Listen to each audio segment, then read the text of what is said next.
Bonsoir à toutes et à tous. Ce soir, nous allons nous intéresser au règne de Louis XVI, plus précisément à sa psychologie. Alors, Louis XVI est né en 1754. De base, il ne devait pas être roi, c'était son frère aîné, mais sauf que son frère aîné mourut assez tôt. Ensuite, ses parents étaient très froids avec lui, ils étaient très rigides et très dans le pouvoir, et Louis XVI était très timide. Il était très renfermé sur lui, et vraiment, il n'arrivait pas à trouver sa place, puisque ses parents aussi faisaient beaucoup de la différence entre lui et son frère. Ils avaient une énorme préférence face à son frère aîné que lui. Donc Louis XVI était très replié sur lui-même. En 1770, il va se marier avec Marie-Antoinette.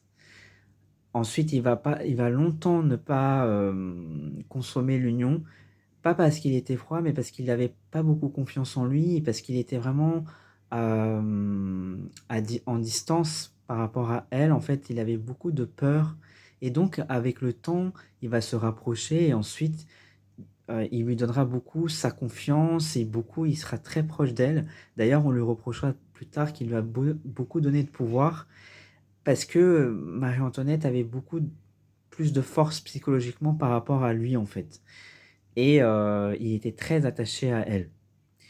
Ensuite, Louis XVI était beaucoup dans le droit divin. En fait, il était roi par droit divin parce que ses précepteurs lui avaient appris de cette manière, puisque ses précepteurs, ses enseignants étaient fermés aux idées des Lumières.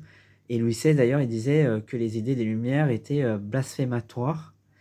Donc Louis XVI était très malheureusement fermé aux idées de son époque, aux contestations du peuple, hem, aux révoltes.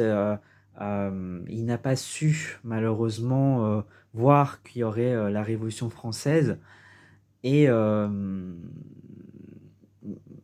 il n'était pas vraiment bien au château de Versailles. D'ailleurs, il était très, il n'aimait pas la cour beaucoup parce qu'il trouvait que la cour était superficielle. Lui, tout ce qu'il aimait, c'était la chasse, la serrurerie, ses enfants. C'était un bon père de famille. Il aurait pu faire un très bon conseiller ou un très bon père de famille, mais pas vraiment un roi.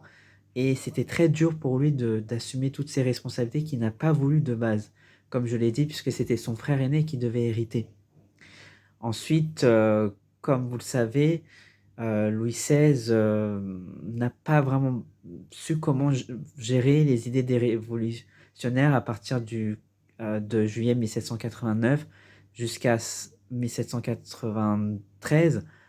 Donc il n'a pas su vraiment comment. Il était très fermé, et il était très replié sur lui, et en plus de ça, on ne lui a jamais appris à s'ouvrir aux autres, surtout à d'autres idées, et à être dans son époque, en fait.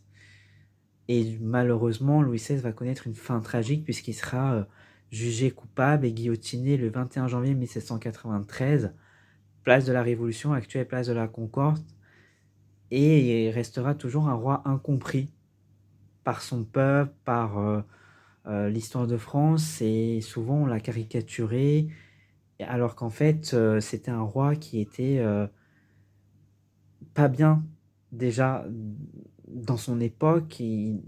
Quand même, il y a eu une avalanche de tempêtes sociétales, politiques, beaucoup de réformes, et il n'a pas su gérer tout ça.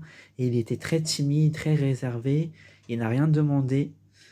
Donc ses parents étaient très froids, et ses conseillers aussi, ils étaient complètement fermés aux idées des révolutionnaires, des Lumières. Donc on ne peut pas tout lui reprocher. Voilà, j'espère que j'ai été un peu plus clair sur la psychologie de Louis XVI. J'espère que vous avez un peu plus compris euh, son, bah, sa psychologie, son point de vue, et j'espère que, voilà, mmh, que vous jugerez moins Louis XVI sur, ses actes, en fait, plus tard. Voilà, bah, je vous souhaite une agréable soirée et je vous dis à bientôt pour une nouvelle vidéo d'anecdotes d'histoire. Au revoir.